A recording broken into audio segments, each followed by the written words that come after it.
नमस्कार, स्वागत है अपना जिला के प्राइम बुलेटिन में। मैं हूं शिवानी। आइए नजर डालते हैं मेरठ और आसपास की बड़ी खबरों पर।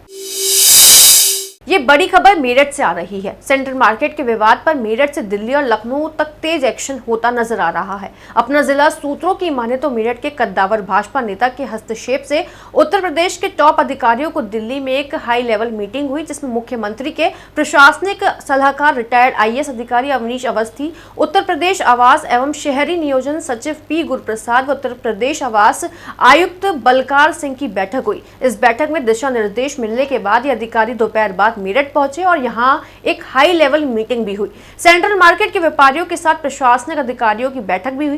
तिरंगा चौराहे पर धरने पर बैठी महिलाओं के प्रतिनिधि मंडल को भी अवनीश अवस्थी ने मिलने के लिए बुलाया। इन महिलाओं ने अवनीश अवस्थी को अपनी पीड़ा सुनाई। मेरठ में हुई इस हाई लेवल मीटिंग में 860 छोटे मकानों में सेटबैक छोड़ने के लिए नई नीति बनाने पर विचार किया गया। इन अधिकारियों ने मंथन किया कि कैसे लोगों को राहत दी जा सकती है। ये सारी बैठकें गुप्त रूप से हुई हैं। सारे अधिकारियों ने मीडिया से दूरी बनाए रखी। दरअसल शासन और प्रशासन इस बार पुरानी वाली कोई गलती नहीं दोहराना चाहता था, जैसे पहले हुई थी। सुप्रीम कोर्ट से मंजूरी लिए बिना बाजार स्ट्रीट की घोषणा करना, इसलिए पहले नीति बनेगी और फिर सुप्रीम कोर्ट का दरवाजा खटखटाया जाएगा। सुप्रीम कोर्ट अगर राहत देता है तो फिर संशोधन के साथ दाखिल हुई इस नीति को मंजूरी मिल सकती है। बैठक का ये दौर मेरठ में देर रात तक चला। सेंट्रल मार्केट की इन महिलाओं का जो आंदोलन चल रहा है उसमें कुछ राह निकलती दिखाई दे रही है। ये अपना जिला पे बहुत बड़ी खबर है जो मैं ब्रेक करने जा रहा हूँ कि आज मीटिंग्स का दौर रहा दिल्ली से लेकर मेरठ तक, और इस मीटिंग में कौन कौन शामिल रहा इस पर ध्यान देने वाली बात है।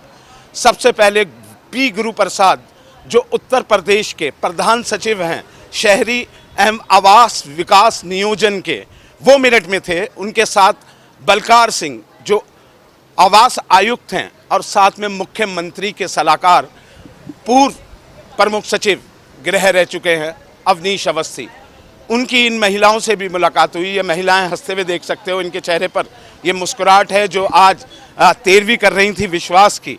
उस विश्वास के तहत अब जो मीटिंग हुई दिल्ली में, सबसे पहले वो मीटिंग हुई दिल्ली में। आपको मैं बता दूं, दिल्ली में जो मीटिंग हुई है उस मीटिंग में सरकार के साथ भाजपा के एक यहाँ वरिष्ठ नेता ने भूमिका निभाई।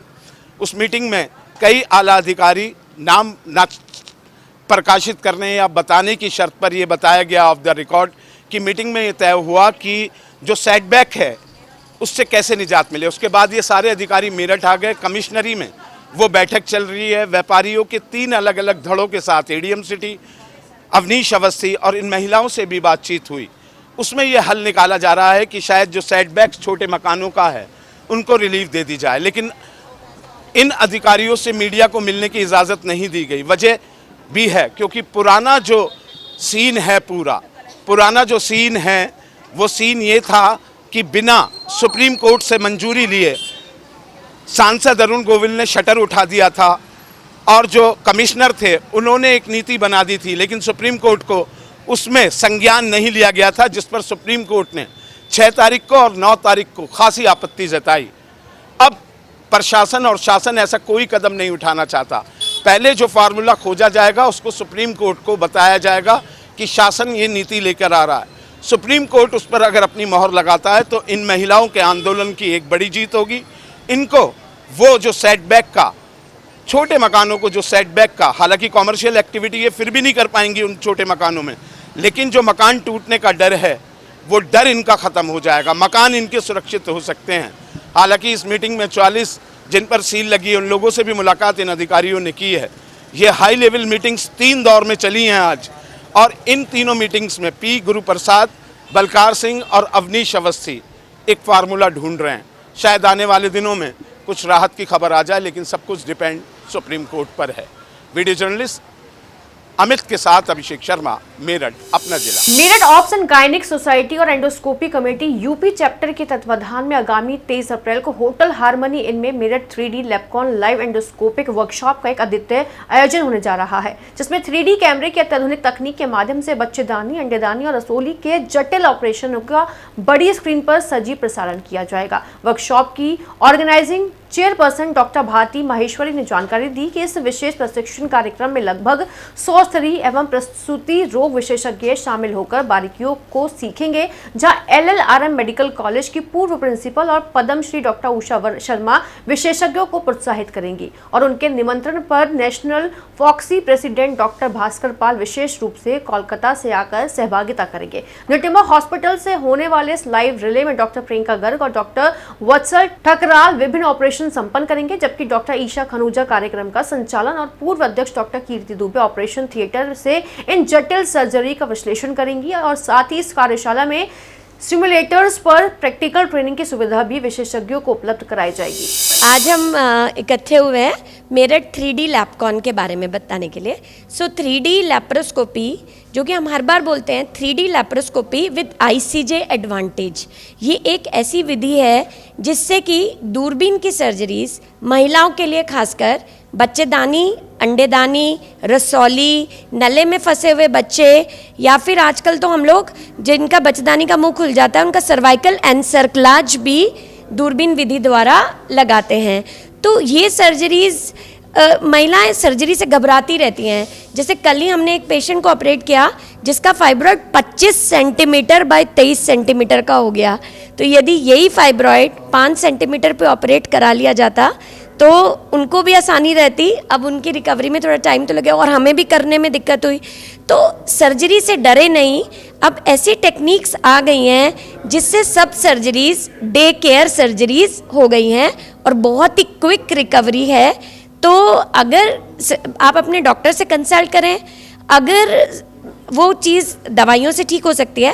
हर रसौली के लिए ऑपरेशन नहीं होता, लेकिन अगर वो रसौली कल को आपकी यूट्रस या ओवरी को ख़राब कर सकती है। जैसे डर्मोइड सिस्ट है, अगर डर्मोइड सिस्ट हम पहले ऑपरेट कराते तो हमारी ओवरी बच जाती है, बट अगर ओवरी ट्विस्ट हो जाती है तो हमारी ओवरी ख़राब हो गई।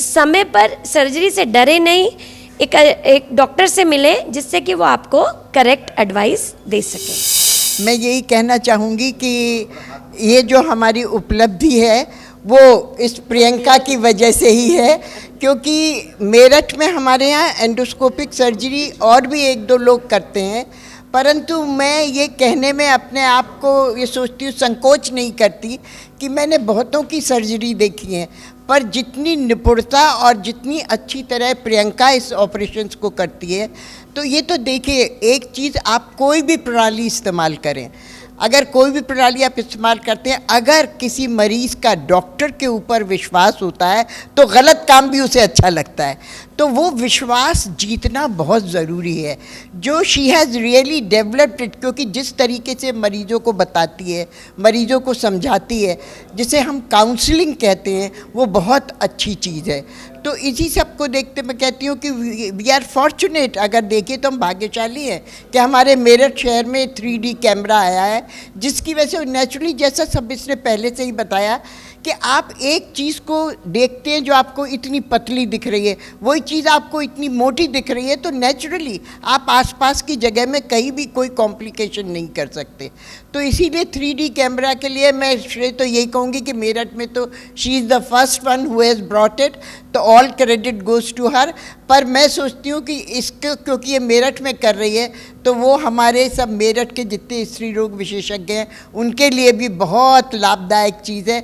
और जहाँ तक दूरबीन के ऑपरेशंस का है, मुझे तो वो दिन याद आते हैं जब 1980s में मैंने दूरबीन से ऑपरेशन शुरू किया था। तब नसबंदी के और भी विधियां थीं, लेकिन सबको लगता था मुझे एक टाँके वाला ऑपरेशन कराना है, मुझे एक टाँके वाला ऑपरेशन करना है।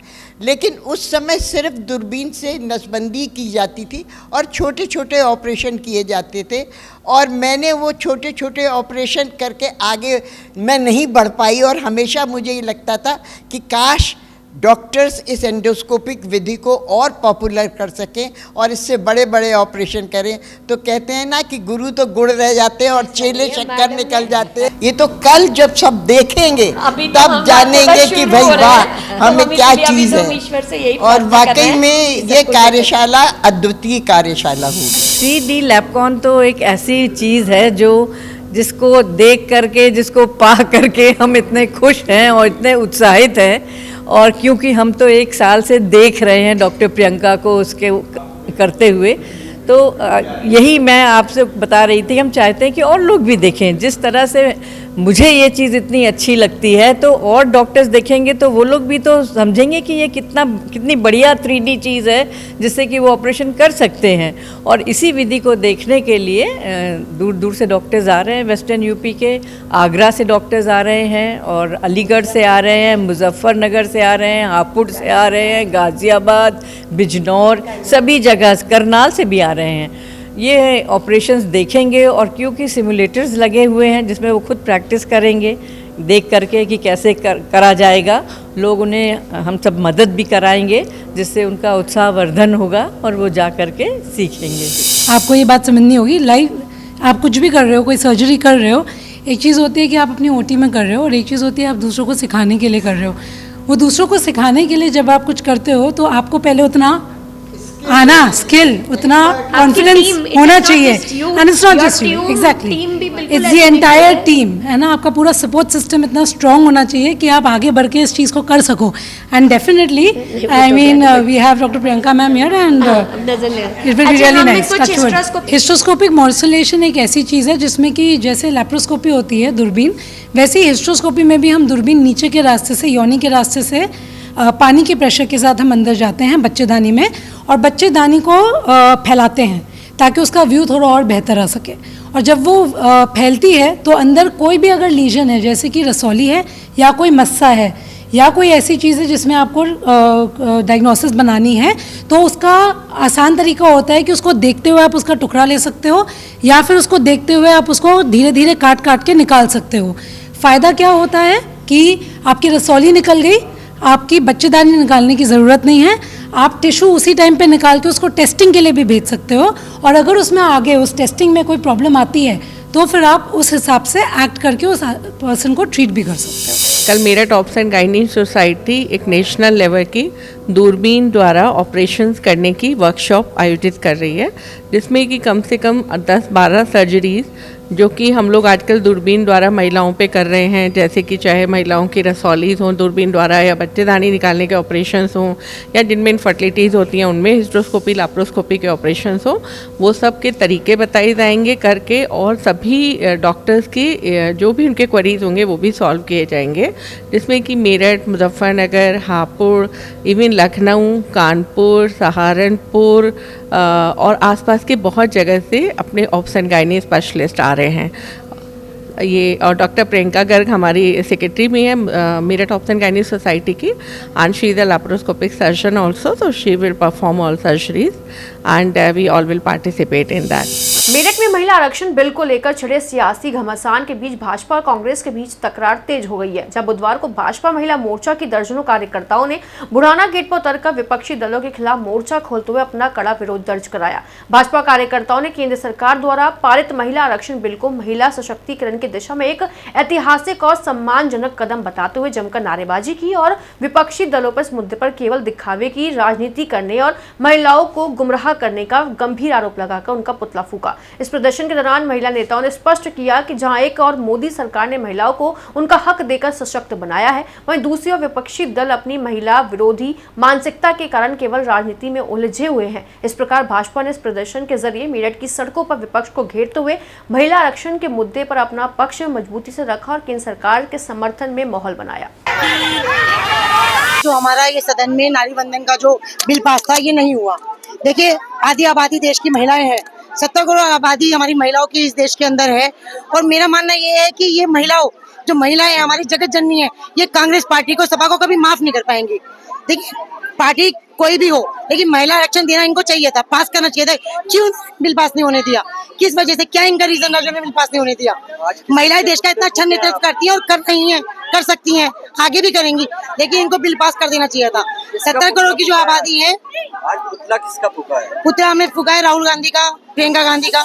ये शंखनाद है मातृशक्ति का, मेरठ की क्रांति धरा से महिला विरोधी कांग्रेस के विरुद्ध, महिला विरोधी सपा के विरुद्ध, महिला विरोधी इंडिया अलायंस के विरुद्ध, महिला विरोधी उस मानसिकता, दोहरी मानसिकता के विरुद्ध जिसने विश्वासघात किया है कई दशकों से, जो देश की आधी आबादी के अधिकारों को वंचित किया है जिसने, और राजनीतिक भागीदारी से दूर रखा है।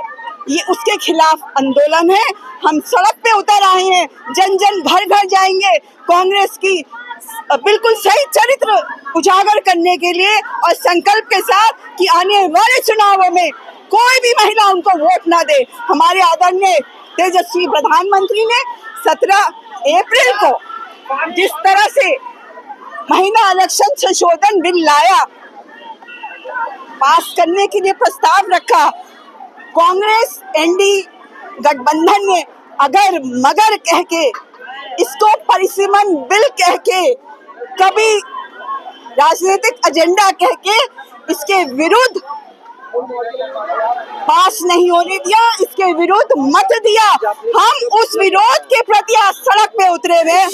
मेरठ में प्राइवेट स्कूलों में चल रही मनमानी के विरोध में बुधवार को स्टूडेंट सेवा समिति के सदस्यों ने पत्रकार वार्ता की। इस दौरान उन्होंने बताया कि प्राइवेट स्कूल कालाबाजारी कर रहे हैं, जिसमें महंगे कोर्स, महंगी ड्रेस, महंगे जूते, महंगे जुराब, readmission fees, extra charge, annual charge, late penalty, transportation penalty इत्यादि चीजों में कमीशन के बेस पर अपनी दुकान चला रहे हैं। इन सभी को लेकर आम जनमानस बेहद परेशान है और इस मनमर्जी वाले आदेश पर हर कोई एक्शन चाहता है। लेकिन बड़े अफसोस की बात यह है कि सब कुछ जानते हुए भी प्रशासनिक अधिकारी आंखें मूंदे बैठे हैं, जिस पर कोई भी कार्रवाई होने का नाम नहीं है और काफी स्कूलों के अंदर मान्यता नहीं है। उन्होंने कहा कि स्टूडेंट सेवा समिति के माध्यम से सोशल मीडिया पर एक वीडियो जारी की है, जिसमें कहा कि अगर किसी बच्चे को कोई समस्या प्राइवेट स्कूल द्वारा आ रही है तो आप हमारे नंबर पर संपर्क करके हमें बता सकते हैं। उन्होंने कहा कि अभिभावकों को इस समस्या को लेकर 3 दिन में लगभग हजारों कॉल आई हैं, जिसमें अभिभावकों ने अपनी समस्याओं के बारे में हमें अवगत कराया, जिसको देखते हुए कहा जा सकता है कि पूरे ऑल ओवर इंडिया से आ रही प्राइवेट स्कूलों की मनमानी दिन पर दिन बढ़ती जा रही है।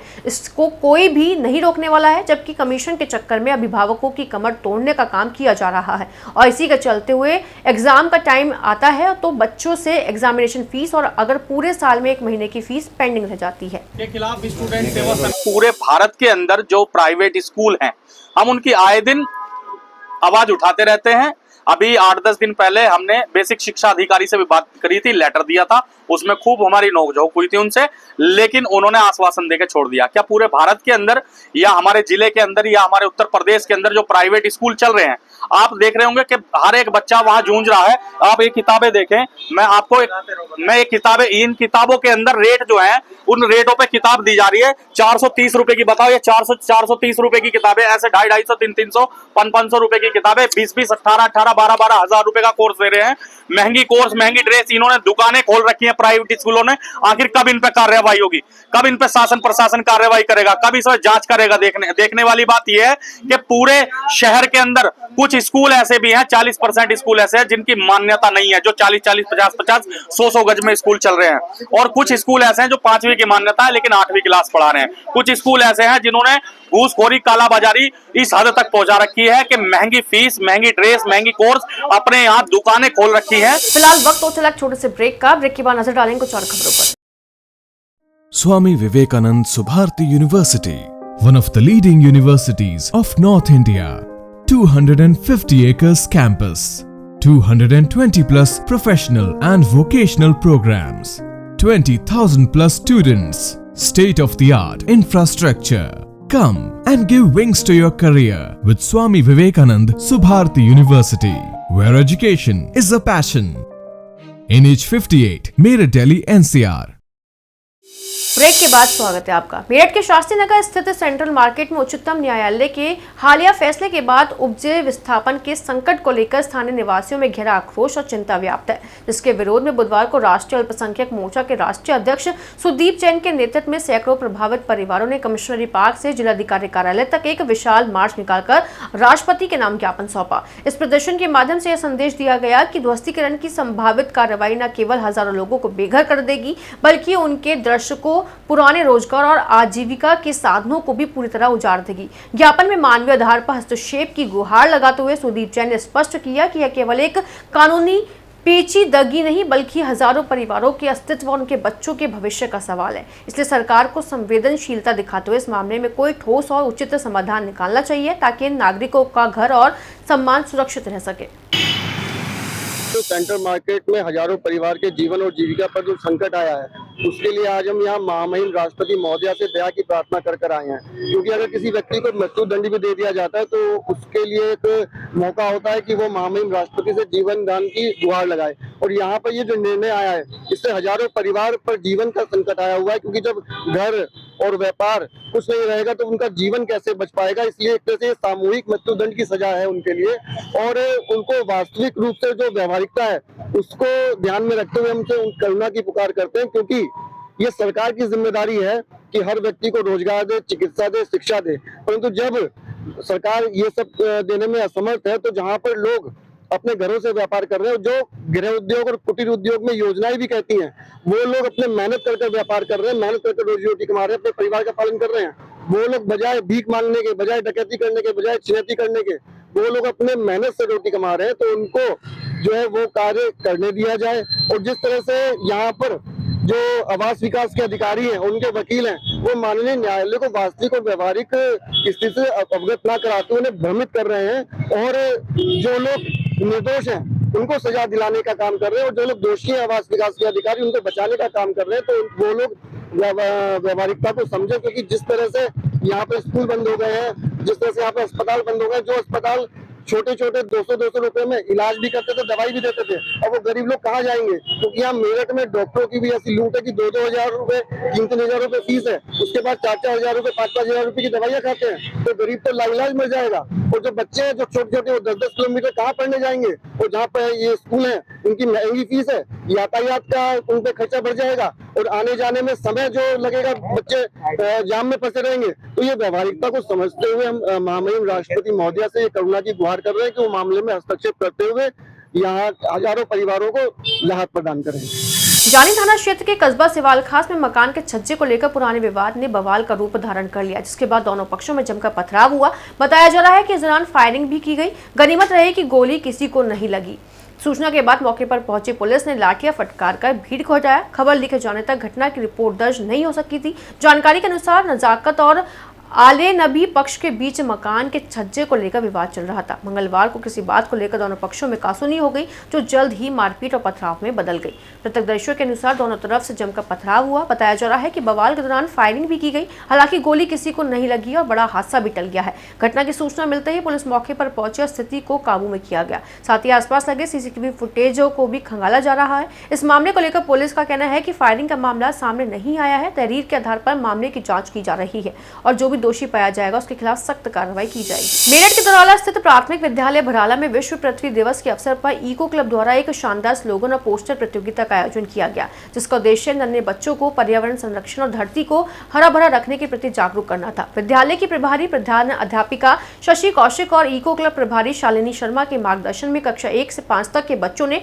पेड़ लगाओ, जीवन बचाओ और जल है तो कल है जैसे प्रेरणादायक नारों और रंगों के माध्यम से ग्लोबल वार्मिंग व जल संरक्षण का संदेश दिया। इस प्रतियोगिता में हमर ने प्रथम, वंश ने द्वितीय और देविका ने तृतीय स्थान प्राप्त किया, जिन्हें विद्यालय द्वारा इको फ्रेंडली उपहार के रूप में पौधे और कागज के बैग देकर सम्मानित किया गया। कार्यक्रम के दौरान ममता, कविता और सविता सहित पूरा स्टाफ ने बच्चों को पॉलिथीन मुक्त समाज बनाने की शपथ दिलाई, जिसके बाद शिक्षकों और छात्रों ने मिलकर परिसर में 11 पौधे रोपे। विद्यालय के इस सराहनीय प्रयास की ग्राम प्रधान और अभिभावकों ने भी जमकर प्रशंसा की। मेरठ के सेंट्रल मार्केट में अपनी दुकानों और छतों को बचाने की लड़ाई लड़ रही महिलाओं और व्यापारियों के अनिश्चितकालीन धरने को आज पूरे 13 दिन बीत चुके हैं, जो अब केवल एक विरोध प्रदर्शन नहीं बल्कि प्रशासन के खिलाफ फूटे गुस्से का सैलाब बन चुका है। भारतीय जनता पार्टी के कार्यशाली और उनकी चुनावी वादों पर भरोसा करने वाले व्यापारी आज खुद को ठगा हुआ महसूस कर रहे हैं, क्योंकि जिस घर और व्यापार को बचाने का आश्वासन उन्हें दिया गया था, आज वही उनके हाथों से फिसलता नजर आ रहा है। इसी विश्वासघात और व्यापार की मृत्यु के विरोध में आज व्यापारियों द्वारा सांकेतिक रूप से 13वीं का शोक कार्यक्रम आयोजित किया गया, ताकि सरकार और प्रशासन को उनकी उपेक्षा का एहसास कराया जा सके।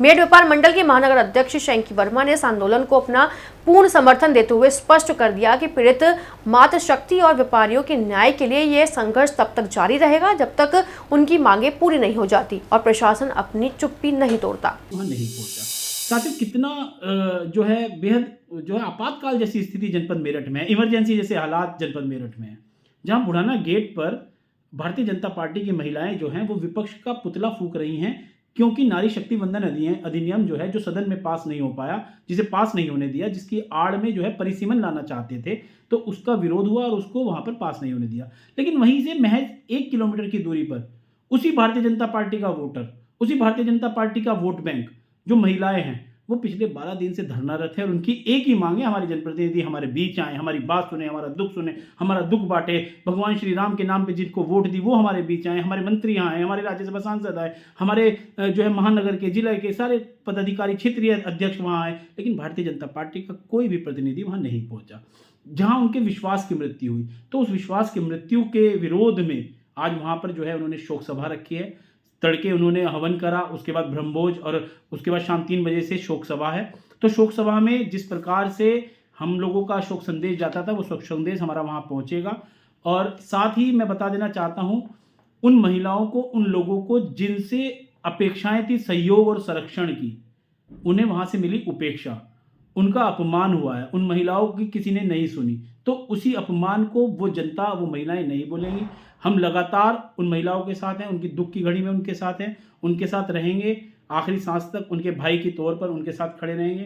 तमाम मेरठ उनके साथ है, तमाम लोग उनके साथ हैं और इस अपमान को ये महिलाएं जो आप ही की वोटर हैं, आप ही के लोग हैं, आप ही के व्यापारी हैं, वो कभी नहीं भूल पाएंगे और हम लोग दुख की घड़ी में उनके साथ रहेंगे। आपके जो विश्वास की मृत्यु हुई उस शोक समय में हमारी संवेदनाएं, हमारी मानवीय संवेदनाएं, हमारा जो हमारी फीलिंग्स हैं वो आपके साथ हैं। मेरठ के थाना जानी पुलिस ने बड़ी कामयाबी हासिल करते हुए चर्चित नरेश शर्मा हत्याकांड में फरार चल रहे 2 मुख्य आरोपियों को गिरफ्तार कर लिया है।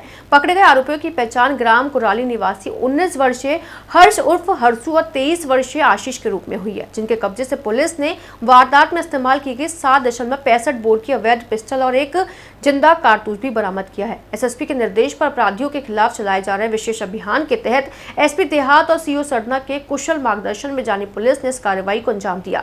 मामले का खुलासा करते हुए एसपी देहात अभिजीत सिंह ने प्रेस कॉन्फ्रेंस में बताया कि ये दोनों आरोपी हत्याकांड के बाद से ही वांछित चल रहे थे, जिन्हें अब जेल भेजकर पुलिस मामले की अगली कानूनी कार्रवाई में जुट गई है। देखिए, लगभग जो है 18 अप्रैल 2026 को थाना जानी क्षेत्र में कुराली गांव के बाहर ही मेन सड़क पर, हाईवे पर एक हत्या की सूचना प्राप्त हुई थी, जिसमें जब पुलिस मौके पर पहुंची और वरिष्ठ अधिकारियों द्वारा मौका निरीक्षण किया गया, तब पाया गया कि एक व्यक्ति जिसका नाम नरेश है, जो कि कुराली गांव का ही रहने वाला है, इसको किसी अज्ञात व्यक्ति ने गोली मारी है और इसको तत्काल ही अस्पताल भिजवाया गया था इलाज के लिए, जहाँ पर इसको मृत घोषित कर दिया गया था।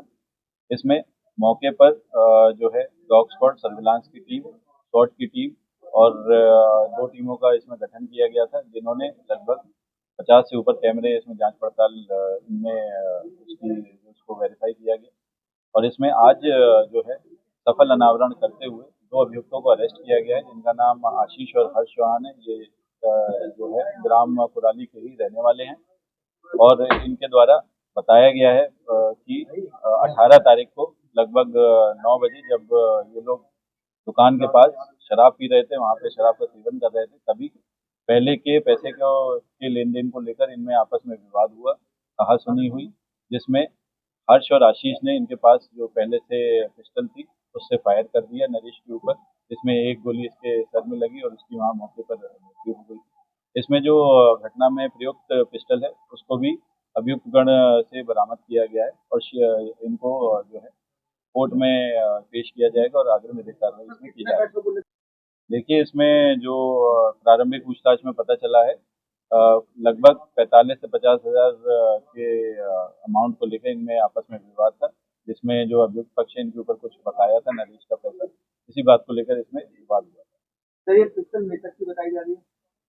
ये जो है हमारे जो छानबीन में आया है, ये जो पिस्टल है ये अभियुक्त गण द्वारा लाई गई थी वहाँ मौके पे और इन्हीं के द्वारा मेरठ के कमिश्नरी चौराहे पर बुधवार को राष्ट्रीय हनुमान दल के कार्यकर्ताओं ने लव जिहाद और जबरन धर्मांतरण की बढ़ती घटनाओं के विरोध में जोरदार प्रदर्शन किया और केंद्र सरकार से इन पर अंकुश लगाने के लिए सख्त केंद्रीय कानून बनाने की मांग की। प्रदर्शनकारियों ने आरोप लगाया कि सोची समझी साजिश के तहत हिंदू बेटियों को बहला फुसलाकर शिकार बनाया जा रहा है, जिससे न केवल उनका मानसिक और शारीरिक उत्पीड़न हो रहा है, बल्कि देश की डेमोग्राफी बदलने की राष्ट्र विरोधी कोशिश भी की जा रही है। कार्यकर्ताओं ने नासिक और TCS जैसी कंपनियों में कार्यरत युवतियों बेटियों की सुरक्षा पर चिंता व्यक्त करते हुए कहा कि ऐसी घटनाएं पूरे हिंदू समाज को अपमानित करने का प्रयास है।